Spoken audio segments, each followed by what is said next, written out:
Ladies and gentlemen, I can't hide you that I feel that I'm in a very awkward position. First of all, I have to speak after illustrious professors. Then, after these huge perspectives of European and world history, I am obliged to bring you back to the Balkans and speak about, amongst other things, about Serbia. I'm quite sure that we all here in Belgrade would have preferred that we could avoid speaking about Serbia in July 1914, because Serbia in July 1914 had a very dubious privilege to enter the mainstream of international history in a way that we really did not want to. Nevertheless, I have a task to fulfill, and I will start perhaps with a rather smaller perspective by asking myself, why in July 1914 it was impossible to convene an international conference to settle the issue, as was the case in numerous previous occasions. As far as I know, after the end of the Franco-Prussian War, the consent of powers, whatever that means, assured the peace in Europe by convoking international conference when a bilateral solution for a given crisis was impossible. Colonial issues, such as Moroccan crisis, or even Balkan ones, such as Great Eastern Crisis or the uprising in Crete, were solved in this way. The July crisis of 1914 in itself was not a crisis of wider importance. It got that importance as the final chapter, that is what I think, of a diplomatic strategy that was conceived in order to render the functioning of the diplomatic mechanism of the concert of powers in the Balkans obsolete. So the idea is, July crisis is impossible to solve because in Austria-Hungary there were some diplomats and generals that thought that for the Balkan matters that concerned Austria-Hungary, the Council of European Powers should not be concerned.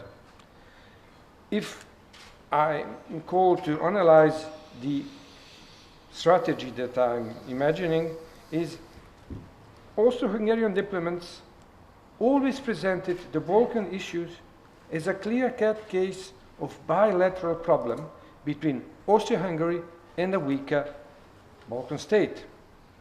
That is the way of avoiding, of convoking of an international conference to solve the issue.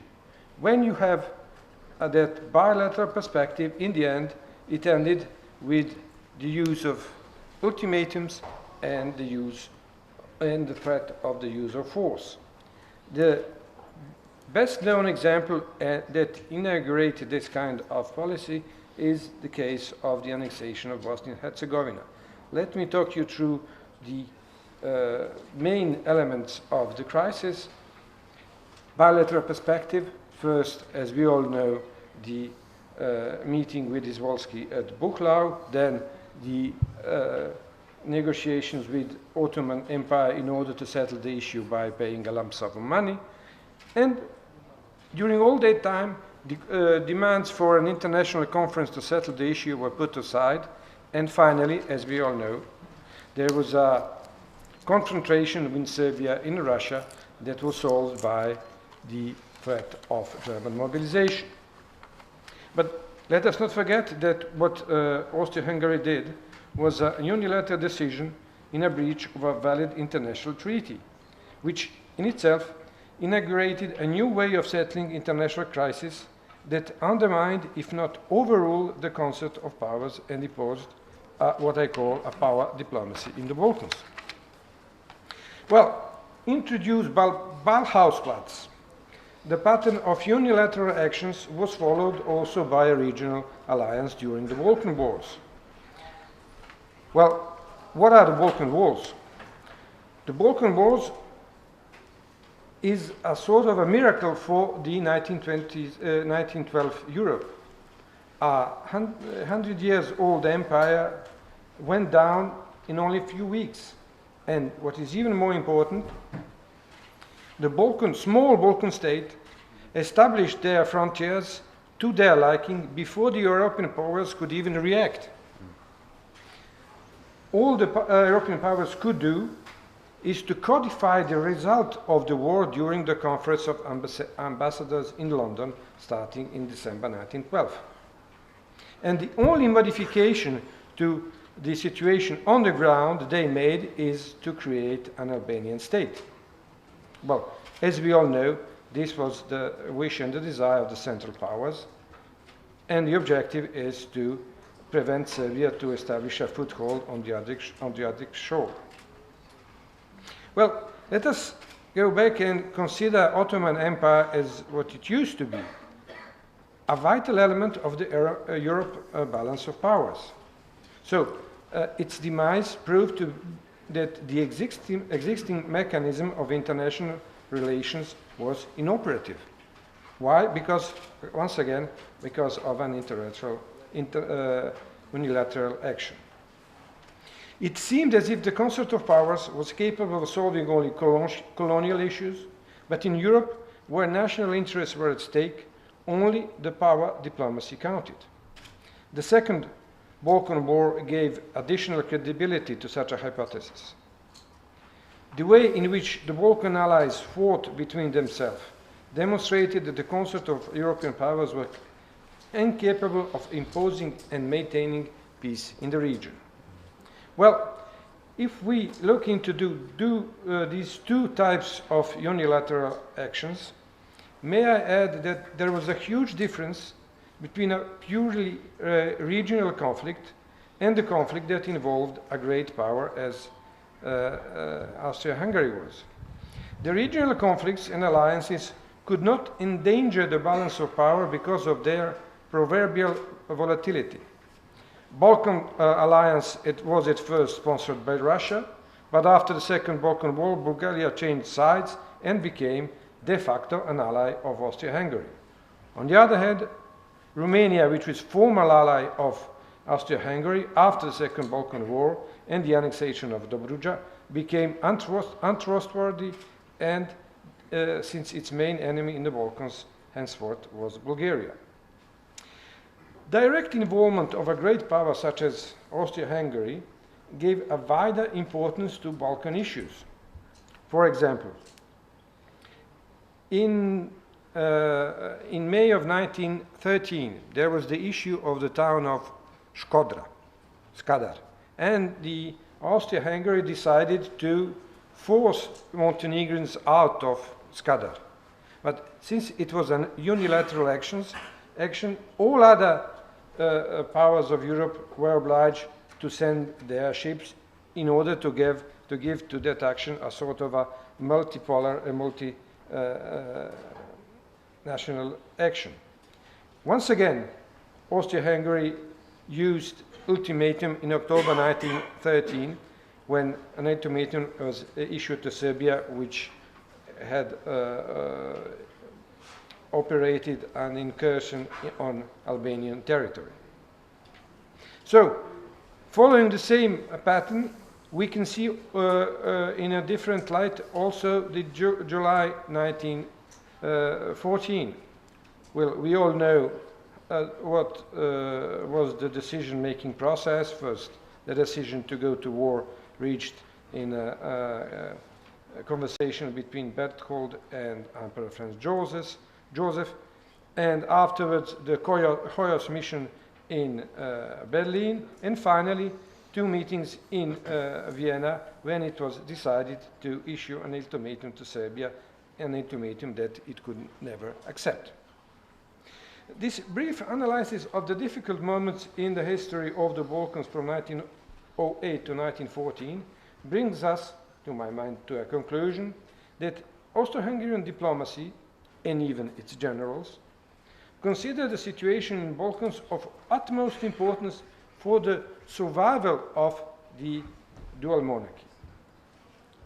During each crisis, the Vienna consulted Berlin, the German alliance was even tested, and different projects of partition of Serbia and the Balkans were conceived. We should remember all of these projects written by the chief of Austro-Hungarian staff, Konrad von Hetzendorf. One has the impression that Austro-Hungarian diplomats and generals were convinced that any compromise in the Balkans would inexorably lead to the demise of the Habsburg monarchy.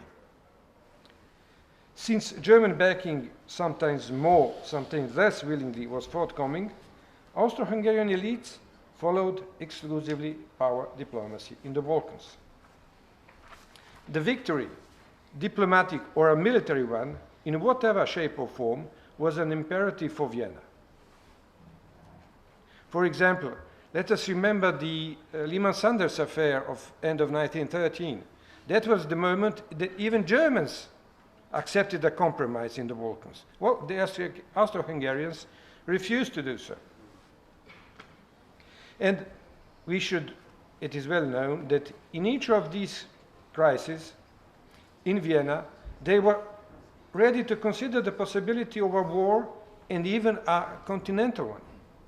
On the other hand, let us underline that, as we have already heard, no Balkan issue was considered to justify a continental war for the Entente.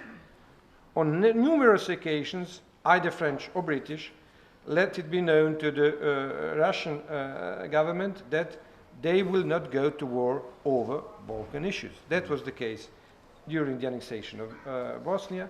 That was the case at the beginning of the London Conference of Ambassadors. That was the case at the beginning of the Balkan Wars. Perhaps Poincaré did bring a change in the overall orientation of the French foreign policy, but one should not forget that Poincaré did not really know what was the content of the Balkan alliance until summer of 1912. And when he heard that it was an offensive alliance, what he did is to try to find a way in order to prevent the war from starting. So, how was it possible that Austria-Hungary was in mortal danger if you know that during the years from 1908 to 1914, Serbia was her principal adversary in the Balkans? As we all know, even after the Balkan War, Serbia was a small, underdeveloped country, exhausted by two wars, having great difficulties in establishing a functional administration in its new territories. Even if we consider the contacts Serbia had with its co-nationals in Austria-Hungary, whose anti-constitutional character Austria-Hungary tried to demonstrate during the Zagreb and Frindium process, we can't really say that in those years there was a South Slav revolution on foot in the Balkans. Well, the existence of what's usually called the Croat-Serbian coalition in Croatia, or the existence of Serbian parties in Bosnia and Herzegovina and in Vojvodina, could not be seriously considered as a major threat to the survival of Austria-Hungary, because the main Croat and Slovene political parties consisted of law-abiding and God-fearing subjects of His Catholic Majesty Francis Joseph. From the Balkan War onwards, we should know that the few democratic institutions that existed in these provinces were neutralized by exceptional measures put in place by Vienna. So, where was the problem? Should we speak about a series of attempts on the lives of the local governors that took place in those years? To my mind, it was the demonstration of amateurism of both the perpetrators and the local police. Should we go to the events of Sarajevo of 1914? I sincerely do not consider that the events of Sarajevo can be seen as a demonstration of a revolutionary atmosphere, nor, for that matter, of the excellent marksmanship of Gavrilo Princip. I would say that it was the demonstration of a rather small importance that Austro-Hungarian authorities in Bosnia and Herzegovina paid to the visit of Franz Ferdinand. One should remember that for Emperor's visit 2 years back, soldiers were placed shoulder to shoulder thick along the route of the Emperor's cavalcade. Why then did Count Ehrenthal and his disciples such as Count Hoyos, Count Forgac or Baron Mussolini, all of those played important roles in summer 1914, share the same belief that Austria-Hungary is in what's called mortal danger? What they spoke about, and we just heard the idea of the importance of not losing the status of great power. Perhaps answer lies in their concept of Habsburg monarchy. They were all aristocrats of different national origins, whose allegiance went primarily to the emperor and the idea of monarchy he incarnated. They were more than unhappy with the international structure of the monarchy, the personal union, the interminable discussion of the negotiation that went on between Austrian and Hungarian part of the common strait. What they feared most is the setback in the Balkans could endanger the prestige of the monarchy, and in the end, the Austria-Hungary would lose the status of great power. Perhaps they were incapable of reforming the international structure of the monarchy to their liking, and that is why they accepted this sort of a hazardous foreign policy. Even more, they were convinced that a firm and resolute foreign policy in the Balkans could strengthen the monarchy and gave it new force and new hopes. They were aware, as I already said, that such a hazardous policy could lead to an European war and the destruction of the fragile internal structure of the European Union. Oh, sorry. That's not a... Freudian. It's a Freudian mistake. Freudian mistake. Of Austria-Hungary. But they accepted the risk. What they said, if I'm allowed to make a simplification, is it would be better to go down fighting than to succumb to the new and vigorous forces without a fight. What were those forces that they were fighting inside and outside of the monarchy? They were fighting against a concept of a nation state that destroyed so easily the Ottoman Empire and threatened to be the main force in the decomposition of the Austria-Hungary.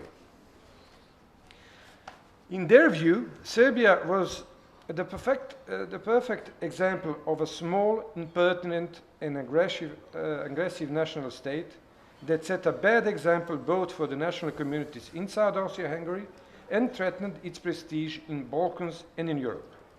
Victory over Serbia, that in their project meant its occupation or its division with Bulgaria, might in a way set the clock back and halt the omnipresent advance of the national principle. How then did Serbia qualify for such a dubious privilege of being the principal rivalry in the Balkans of the multi-secular Habsburg monarchy? The obvious answer is because of its strong national action. But was Serbian national action that successful and that coherent as it sometimes presented? The Ilya Grashin is Načrtanje, and its long-term aims tend to hide the fact that on the battlefield Serbia had few successes. To cut a long story short, from Miloš Obrenović onwards, the territorial expansion was due mainly to diplomatic excellence, since, for example, the wars of 1976-78 or the war of 1985, Serbia lost. After those wars, Serbia, but we should underline, as Austro-Hungarian client state with Austro-Hungarian benediction, conceived the strategy of cultural and religious expansion in the neighboring Ottoman provinces. Therefore, Serbia, as a sort of Austro-Hungarian advance party, commenced its fight that in the end ended with the victory in the Balkan Wars. But when did actually Serbia lost Austro-Hungarians' backing? I would say when its government started improving its relations with St. Petersburg, or, to put it bluntly, when Serbia ceased to be an exclusively Austro-Hungarian client state. The change was not due to the cloak and dagger scenario of the coup d'etat of 1903, but came with the departure of the staunchest defender of Austria-Hungary's alliance in Serbia, King Milan Obrenović. It should be said also that King Alexander Obrenović and his wife, Draga Mašin, were not killed because Apis and his friends wanted to change Serbia's foreign policy. They were killed because their marriage was an insult to the values of the traditional Serbian society, which the officers were called upon to defend. Let us remember that the national election in which they excelled afterwards came as a sort of an afterthought. And also, before they staged the coup of 1903, they even called the King Milan to come back and to restore order in Serbia, and in that matter they restored the Philo-Austrian orientation of the Serbia's foreign policy.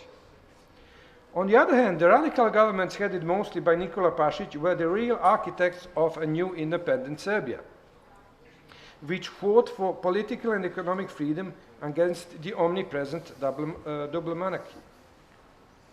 The customs war with Austria-Hungary has been recently presented as a futile exercise motivated exclusively by misconceived conception of Serbia's national interests. The alternative, one could imagine, should have been the continued inexorable economic expansion and the successful process of state building under the benevolent and protective wing of the dual monarchy. The improbability of such scenario that has a strong colonial scent to it is beyond the demonstration.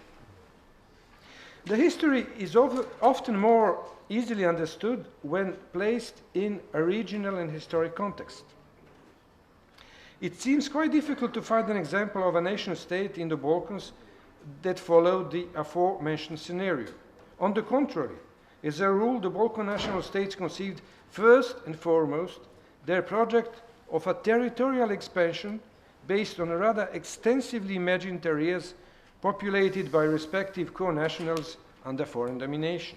Therefore, Garashin's načrtanje, Greek megali idea, were realized, albeit only incompletely, by the creation of Great Serbia, Great Bulgaria, and Great Greece.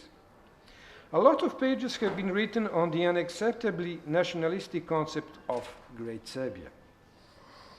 The evident and abusive use of hindsight, due mainly to the study of the Serbia's history in the light of the events of the 1990s, is not the only methodological problem of such analysis, since it does not take into account the action of Serbia's allies in the Balkan Wars. For example, Great Greece of the end of 1912 boasted the conquest of the hometown of Kemal Pasha Ataturk, Salonika, and in the same time Great Bulgaria had access on both Aegean and Black Sea. As for the national homogeneity of both states, let us remember the exchange of population between Greece and Turkey and the exodus of Turks from Bulgaria in the second part of the 20th century. Why was then Serbia the only culprit of the Balkan nationalism? For the simple reason that her national and territorial expansion, be it in Albania or in Macedonia, isolated Austria-Hungary from the rest of the Balkans. Since in all other directions Austria-Hungary expansion has already been halted by powerful neighbors, it was inconceivable that it should also be the case in the Balkans because of Serbia. Therefore, it seems, perhaps it's an exaggeration, that only Serbia that was acceptable for Austria-Hungary was Serbia as a client state. A sort of advanced party in Austro-Hungarian expansion in the Balkans, as Serbia used to be during the reign of Milan Obrenović.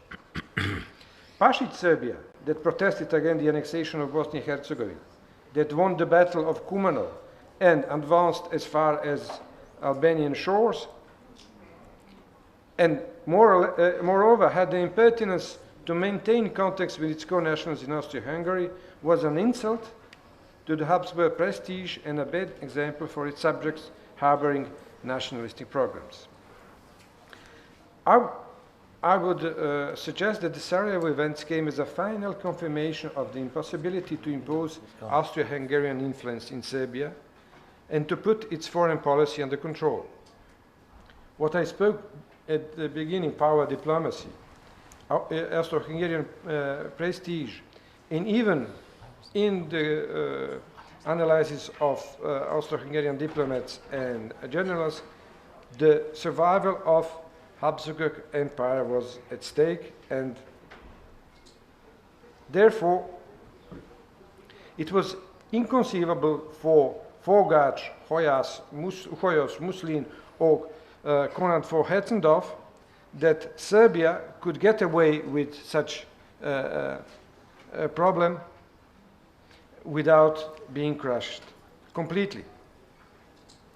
Therefore, the diplomatic scenario established in 1908 was put in action first by a German carte blanche, then an ultimatum to prevent any possibility of external mediation was put in place, and finally war was used as the ultimate measure to strengthen the prestige of Habsburg monarchy.